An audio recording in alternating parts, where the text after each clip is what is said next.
तो इसकी सीमा रेखा क्या है, बौद्ध और बौद्धेतर में अंतर क्या है, इस चीज को भी समझना चाहिए। छिपा और नंगा का कपड़ा भी जानना जरूरी है, समझता हूँ।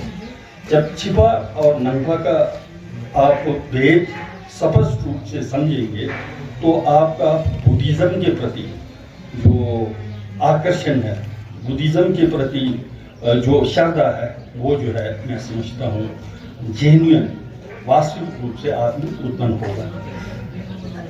नंगा हम इसलिए कहते हैं, नंगा का अर्थ है इनर साइड, नंगा का अर्थ है नंग, है ना।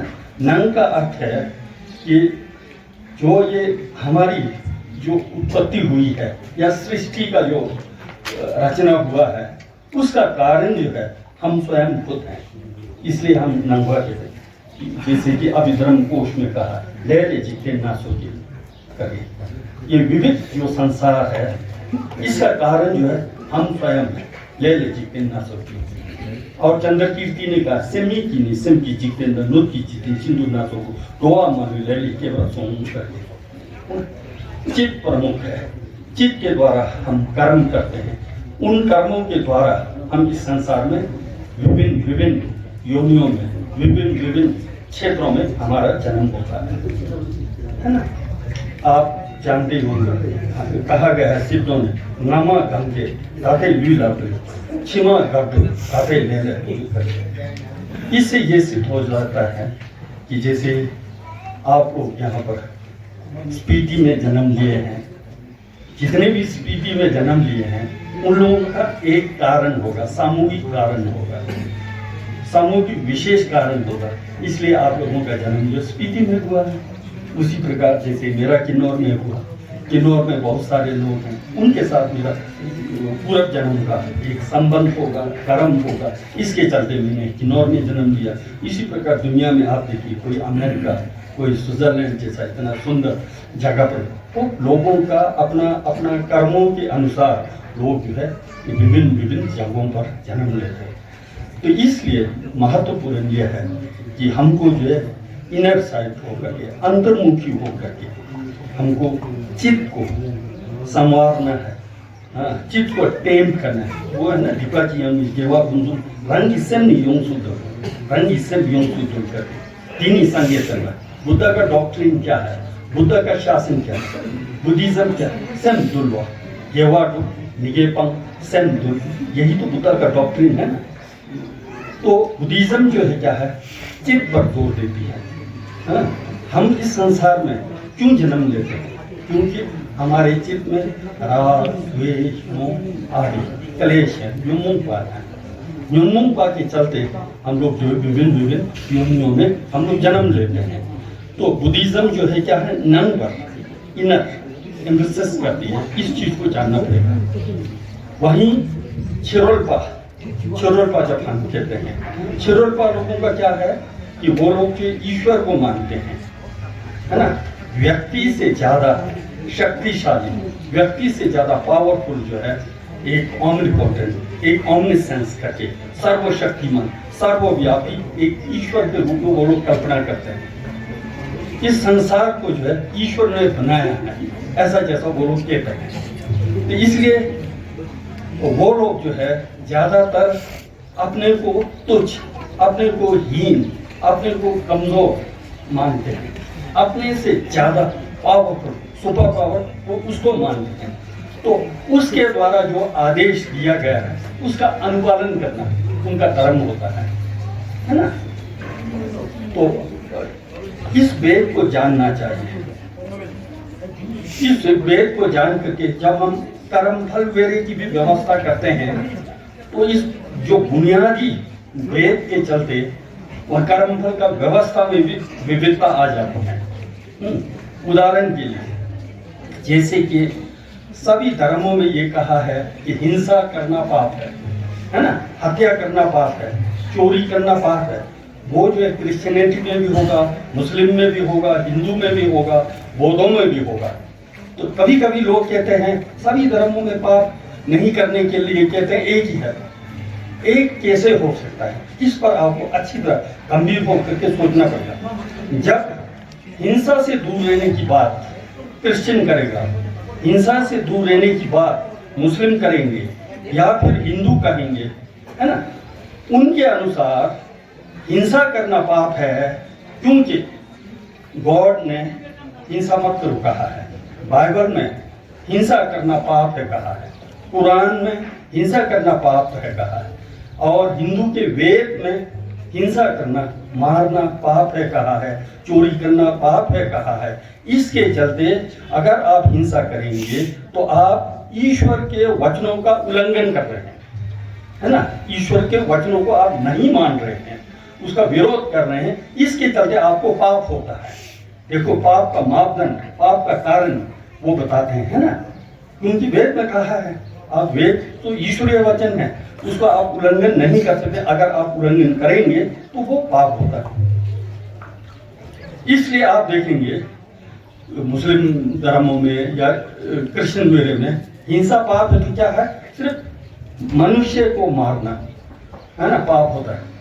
गाय बैल बकरी को मारना पाप नहीं है, उनके और से पाप नहीं माना जाता, ये आप जानते हैं ना, उनको तो सेक्रीफाइस देना पड़ता है। मैं तो बनारस में देखा हूँ, बनारस में एक जो है धार्मिक स्तूप के सामने एक मुसलमानों का वो है, क्या है, मस्जिद, मस्जिद तो नहीं कहूँगा, एक मजार, कोई मजार है, मजार। एक गुरु, मुस्लिम का एक गुरु जो है मर गए थे, तो उसको वहाँ दफनाया हुआ मजार है। साल में एक बार जो वहाँ पर एनिवर्सरी मनाया जाता है, उनके खोमजोक मनाया जाता है। खोमजोक बनाते दिन वहाँ क्या है, एक बहन को हिंसा करते हैं तो पीड़ा, तो कष्ट देते हैं ना, परेशान करते हैं ना, इसलिए वो पाप होता है ना? तीसरा कारण जो है, आप हिंसा करते जाएंगे तो उससे क्या है, हमारे चित्त में जो संस्कार बैठेगी, जो भाषा बैठेगा, वो हिंसा का प्रवृत्त होते जाएगा, आप हिंसक होते जाएंगे दिन प्रतिदिन। तो इसके कारण जो है तथागत बुद्ध ने कहा है कि, तथागत बुद्ध ने बुद्धिज्म में कहा है कि हिंसा करना जो है पाप है। इस अंतर को आप लोग देखिए, ठीक है। तिब्बती भाषा में ये होता है कि दीपा को रंजिंगी खाना मत होगा और चैपे खाना मत होगा करके, खाना मत होगा का अर्थ है पाप, ठीक है। रंजिंगी नेचुरल, बाय नेचर, स्वभाव से पाप है। हिंसा करना क्या है, स्वाभाविक पाप है, किसी की कहने के चलते पाप नहीं है, ठीक है। तो ये अंतर, इस अंतर को जो है आप बोध और बोधेतर के अंदर हिंसा को लेकर के जब आप बात करेंगे तो इस अंतर को आपको समझना पड़ेगा। इसलिए बुद्धिज्म में छोटा चींटी से लेकर हवे मछली तक मारना एक बराबर पाप है, वो हिंसा माना जाता है, जबकि अन्यतर हिंसा नहीं। हाँ, बुद्धिज्म में भी चेयर पे खाना मत हो, कॉन्स्टिट्यूशनल एक प्रकार से हम कह सकते हैं कि धिपा पाप कह सकते हैं, है ना। जैसे कि मैं भिक्षु हूँ, भिक्षु बनने के बाद मुझे बाल काटना है, बाल काटूं या ना काटूं वास्तव में कोई पाप और पुण्य नहीं होता है, क्योंकि आप सब बाल रखे हैं तो कोई पाप नहीं होता है ना, आपको बाल रखा है करके पाप नहीं होता है। लेकिन मैं भिक्षु बना हूँ, भिक्षु बनने के बाद फिर विनय में कहा गया है कि आपको हर 15 दिन में बाल काटना है, क्योंकि आप भिक्षु बने हैं। इसलिए वो जो एक संवैधानिक कानूनी तो सकते, क्योंकि आप भिक्षु बने हैं तो भिक्षु का धर्म को फॉलो करना है आपको। अगर उसका उल्लंघन करते हैं तो पाप होगा, वो तो ठीक है, अन्यथा पाप नहीं होगा। तो चैपे खाना मत हो और रंजीन की खाना मत होगा का अंतर बुद्धिज्म में। अन्य जगह पर, अन्य दूसरे धर्मों में सिर्फ चैपे खाना मत होगा है, रंजीन की खाना मत होगा व्यवस्था नहीं है। इस चीज को जो है आप लोगों के 1000 वर्ष पहले क्या है, हमारे तरह ही थे, ऑर्डिनरी थी, सामान्य जन, है ना। ये जो एक जगह पर है, डोपाकुल्ले नाम के हैं, तिब्बत में आपने सुना होगा डोपाकुल्लस करके। डोपाकुल्ले जो है लासा में जोगों का दर्शन करने जाते हैं। लासा में जोग जी का बहुत बड़ा मूर्ति है ना बुद्ध, वहां वो दर्शन करने जाते हैं। दर्शन करने जा करके तो जोगों के स्टैचू के सामने खड़े होते हैं, खड़े होकर के कहते हैं, दांगो क्यों दंगानी डावाला क्यों तो नीचे वे जो संगे ना ले लो छे वे कोरबट इसलिए की कला को सांसाल करके। प्रारंभ में, शुरू में 2500-3000 वर्ष पहले तुम और हम तो दोस्त थे, भेड़ बकरी चराते थे हम। शाक्य मुनि बुद्ध को इंगित करते हुए, पॉइंट करते हुए कहते हैं, प्रारंभ में तुम और हम एक ही थे, गुल्ली डंडा भी खेला, पता नहीं फुटबॉल तो खेला होगा नहीं खेला होगा, वैसे फुटबॉल का समय बहुत पुराना है ना। फुटबॉल जो है एथेंस से शुरू होता है, ग्रीस से शुरू होता है, काफी मतलब बुद्ध ने खेला होगा, यानी गुल्ली डंडा जरूर खेला होगा, घास जरूर काटा होगा, भेड़ बकरी जरूर चुकाया होगा, तो वो कहते हैं चतंगनी ढावा, एक थे हम। लेकिन आपने चुनरी किया, आपने कोशिश किया, आपने पुण्य का संचय किया, आपने बोधिचित्त उत्पन्न किया, आपने शून्यता का साक्षात्कार किया, आप जो बुद्ध बन गए, कलेश का परित्याग किया, नियमों का त्याग किया, आप बुद्ध बन गए। लेकिन मैं जैसे पहले था वैसे ही आज में गुल्ली डंडा खेलते रहा, मकान बनाते रहा, खेती बाड़ी बनाते रहा, घर बार बनाते रहा, उसी में मैं फिरता रहा, और आज भी जैसे पहले था वैसे ही आज भी मैं हूँ। तो इससे साफ होता है कि हम सब भी बुद्ध बन सकते हैं।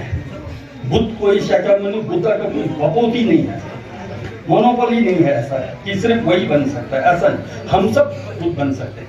इसलिए हम सबको जो है क्या है, अपने अपने अंदर जो राग द्वेष है उसको थोड़ा त्यागने का कोशिश करना चाहिए, क्षय करने का हम लोगों को प्रयास। तो हम अपने कभी कभी हम अपने बच्चों के प्रति पागल हो जाते हैं, तो ये नहीं करने के लिए मेरा कहना ये है कि अच्छा करना है। अगर आप अच्छा करेंगे, बच्चों के लिए प्रेयर करेंगे, अच्छा होगा,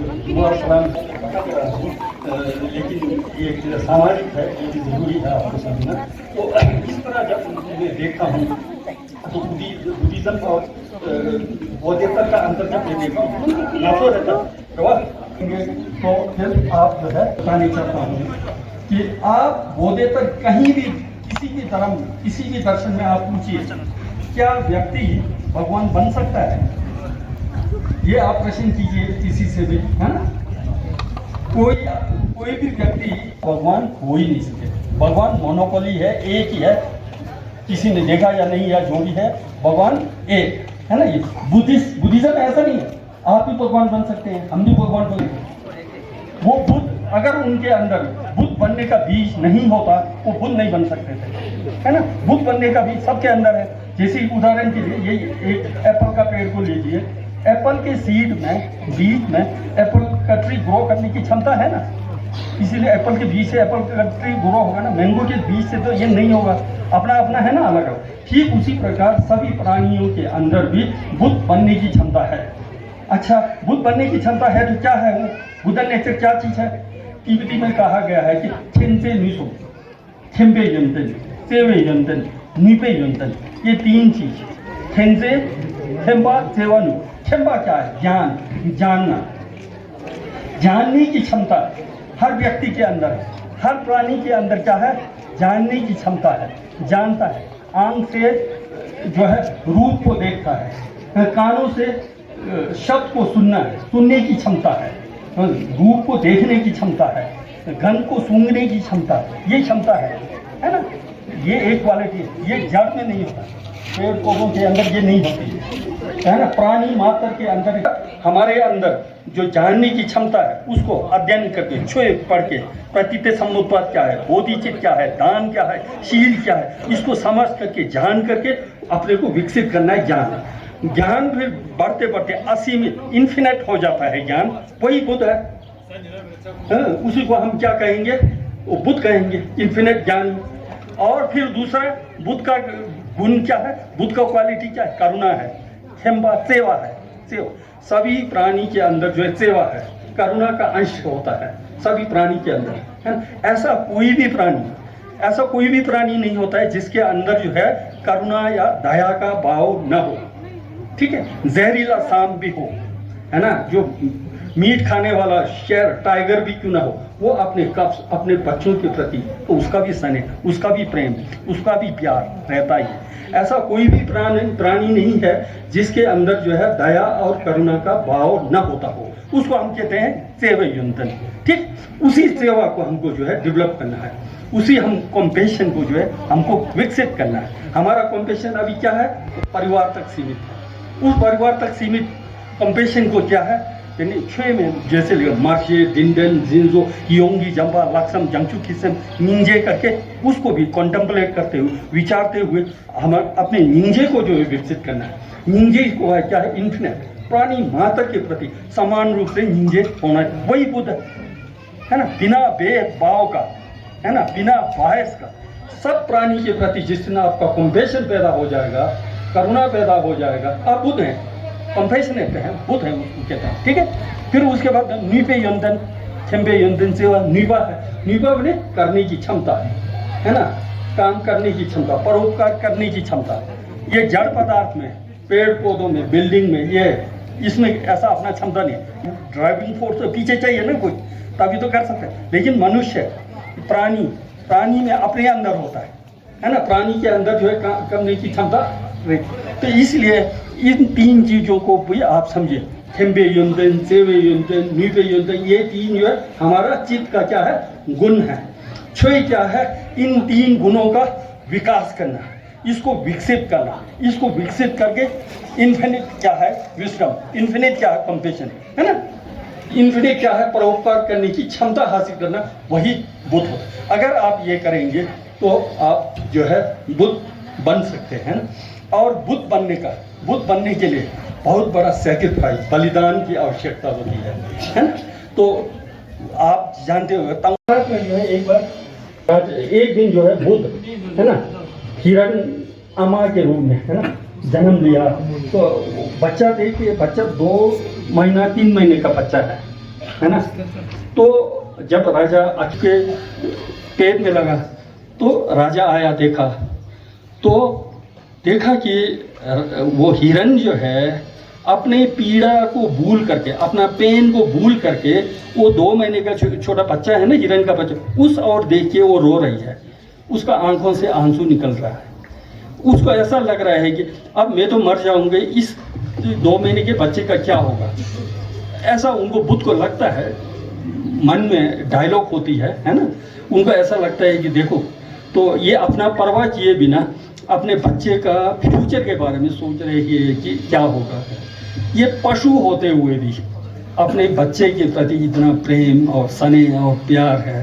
तो मैं एक राजा हूँ, प्रजा का मैं मालिक हूँ, पशु पक्षी इस क्षेत्र का मैं अधिकारी हूँ, मैं मूर्ख हूँ, मैं कैसे क्रूर हूँ बोल के उनको बहुत दुख होता है। उस दिन से उन्होंने जो है क्या है, आखेट खेलना, शिकार करना छोड़ दिया।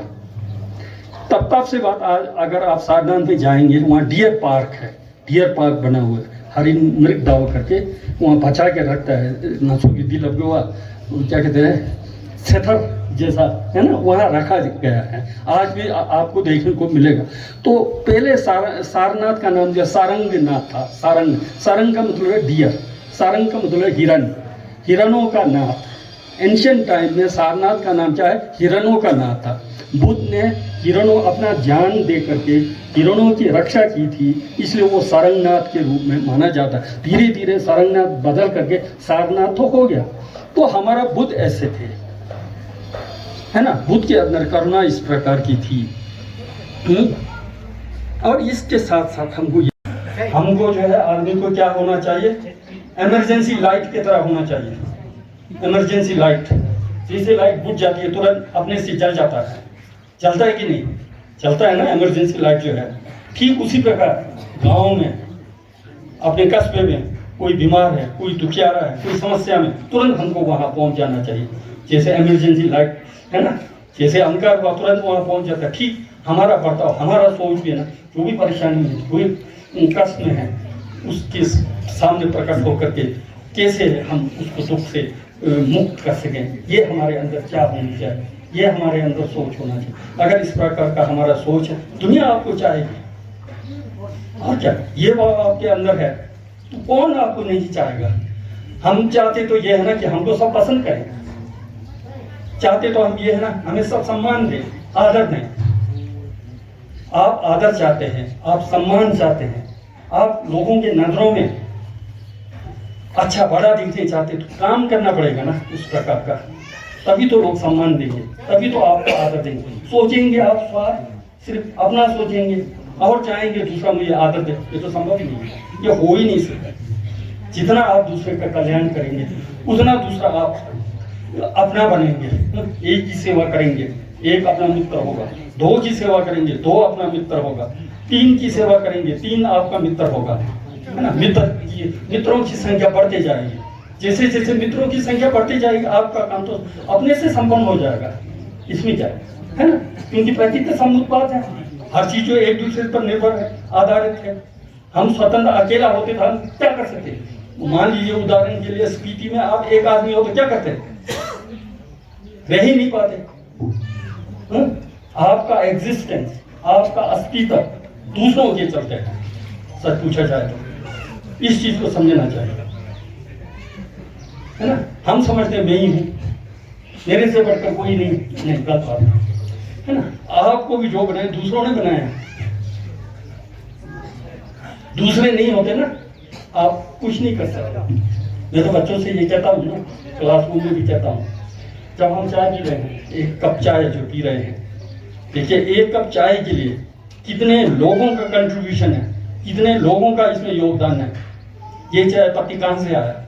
ये चाय पत्ती दार्जिलिंग, आसाम, सिक्किम के चाय बागान से।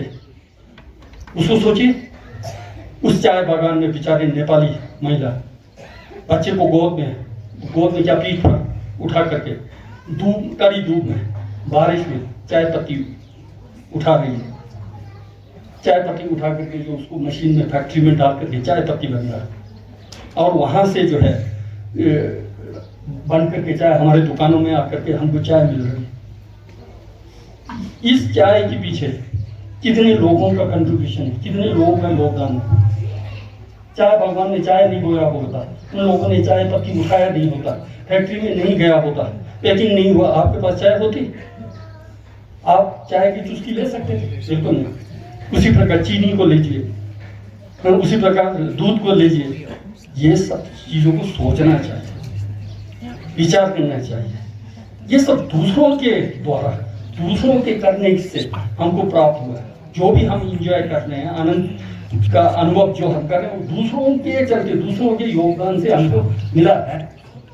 ये अगर आप चाय पीते समय आपके मन मस्तिष्क में उस चाय बागान में काम करने वालों को अगर सोचेंगे, तो आपके अंदर गरीबों के प्रति, मजदूर लोगों के प्रति करुणा, दया, प्रेम की भावना अपने से आएगा। आप जब मजदूर को देखेंगे ना, हेट नहीं करेंगे, नफरत नहीं करेंगे।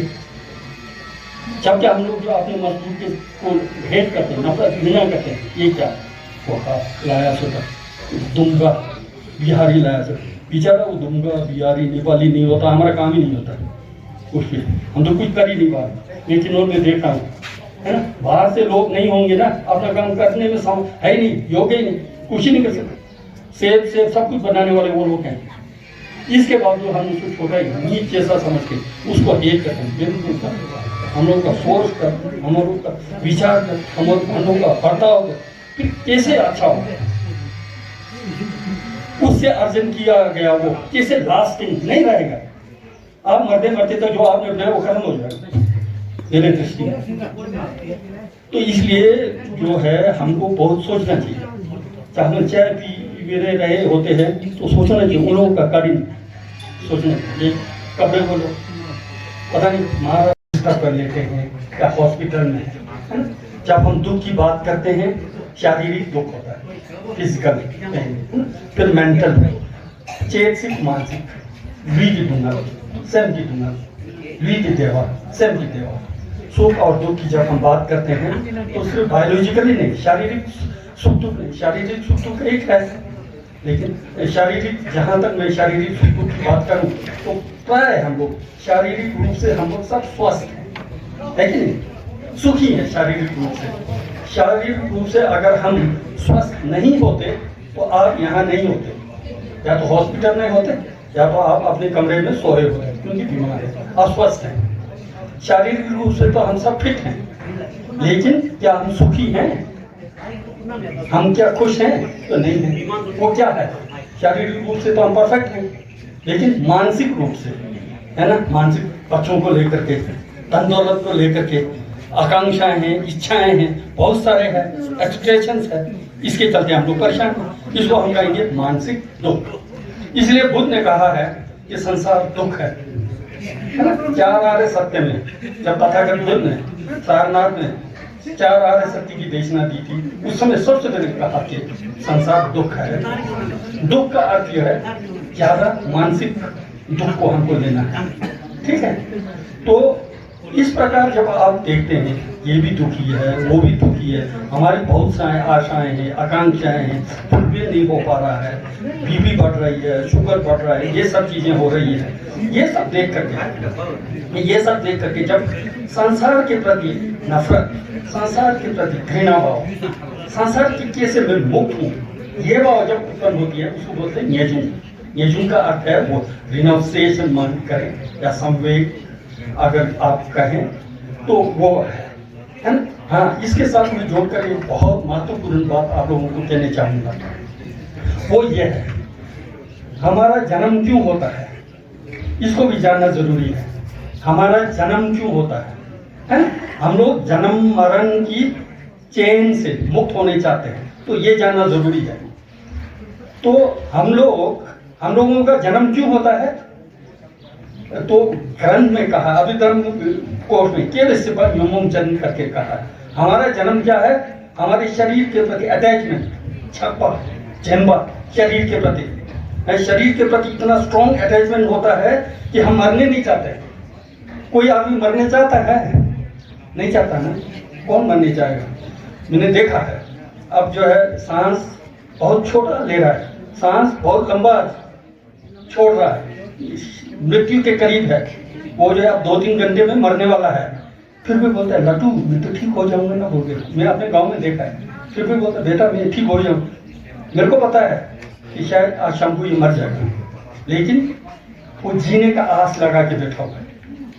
शरीर के प्रति उसका अटैचमेंट है। उस अटैचमेंट के साथ, शरीर का उस अटैचमेंट के साथ जब आदमी प्राण त्याग देता है, वो अटैचमेंट फोर्स, शरीर के प्रति जो वो है अटैचमेंट है ना, तृष्णा है, डिजायर है, वो फोर्स जो हमको जन्म में विवश कर देती है। हमारा जन्म तब होता है अंतिम मृत्यु के समय में, यदि हम अपने शरीर के प्रति स्ट्रॉन्ग अटैचमेंट रखेंगे, तृष्णा डिजायर रखेंगे, तो वो फोर्स जो है हमको दूसरा जन्म दिलाएगा, ठीक है। यदि हमारे शरीर के प्रति बिल्कुल अटैचमेंट नहीं है, आप खुश हो रहे हैं, ये संसार कितना दुख भरी था, कितना कॉम्प्लिकेटेड था, कितने समस्याएं थी यहाँ, है ना। थोड़ा बात ऊपर नीचे करो तो परेशानी, बोलो तो परेशानी, मत बोलो तो परेशानी, करो तो परेशानी, ना करो तो भी परेशानी। ये संसार तो ऐसा है। तो इससे तो मैं मुक्त हो रहा हूँ। अब शरीर को त्याग करके, इस संसार को छोड़ करके मुक्त हो रहा हूँ। आनंद से अगर आप मरे तो आपका जन्म नहीं होगा। बहुत सारे कीड़े मकोड़े मरते हैं, निश्चित ये स्वाभाविक है। अब ये सोच करके हम कृषि का काम ना करें तो भी बात नहीं बनता है, ये भी अपनी जगह पर सही है, लेकिन इसके बावजूद भी इतना ज़रूर किया जा सकता है कि मैंने सुना था कल गाड़ी से आते समय तो बहुत मर जाते, क्या करना चाहिए करके प्रश्न मेरे आते रहता है। तो कल पता लगा रास्ते से आते समय लोता रंजन जम्बो जी ने शालखर में कहा है कि ये मत लगाओ, दवाई मत छिड़काओ, गाय का पेशाब छिड़का दो तो वो ऑर्गेनिक अच्छा होगा, तो कीड़े नहीं लगेंगे। तो मेरे को लगा ये भी बहुत अच्छा चीज़ है, अगर ये संभव हो सकता है तो इसका भी उपयोग करना चाहिए, देखना चाहिए। और फिर दूसरा, अब खेत में हल जोतते समय कीड़े मकोड़े तो आएंगे, स्वाभाविक है। तो उस समय का तिरंगे था कुल्लू नफरत का खेलना, तो आप ठहरना क्या करें, हमको भी जीना है कि नहीं। तो आप कीड़े मकोड़े जो भी मरेंगे माने ढंग से करके रखो, तेवाचंद रखो, है ना। ये अगर हम सोच के मोटिवेशन अच्छा करके पॉजिटिव सोच के साथ अगर हम हल जोतते हैं या फिर स्प्रे वेरे करते हैं, तो कम से कम हमारे अंदर उनके प्रति करुणा दया भाव तो होता ही है, नहीं वो शायद सिद्ध हो सकती है। तो इसके अतिरिक्त मैं ये नहीं कहूँगा कि काम करना छोड़ दो, तो ये तो संभव नहीं है, मरे हुए। तो लेकिन इतना भी आपके अंदर अंडरस्टैंडिंग है, ये भी बहुत बड़ा है। आज कौन सोचता है, 7 बिलियन आदमी है ना, यूरोप अमेरिका जैसे में बहुत बड़े बड़े कृषि लोग, वो थोड़ी सोचते हैं ये मर रहा है वो कम से कम हमारे अंदर बौद्धों का संस्कार है, ये तो हम सोच रहे हैं, उल्टा तो नहीं हो रही, ये तो नहीं हो रहा है, फिर भी हम बच भी नहीं, इतना होना भी बहुत है, नहीं एक जगह पर है ना, शून्यता के बारे में संदेह होना ही भी जो एक प्रकार इस संसार को जो है छितर बितर कर देगा जैसा। तो ठीक उसी प्रकार इस प्रकार का दया भाव, करुणा का भाव से प्रेरित होकर के हम काम करते हैं तो हम अच्छे रास्ते पर जा रहे हैं। धीरे धीरे यानी नेक्स्ट लाइफ में आप ऑफिस में काम करने वाला बनेंगे, ठीक है, कृषि वाला नहीं करते।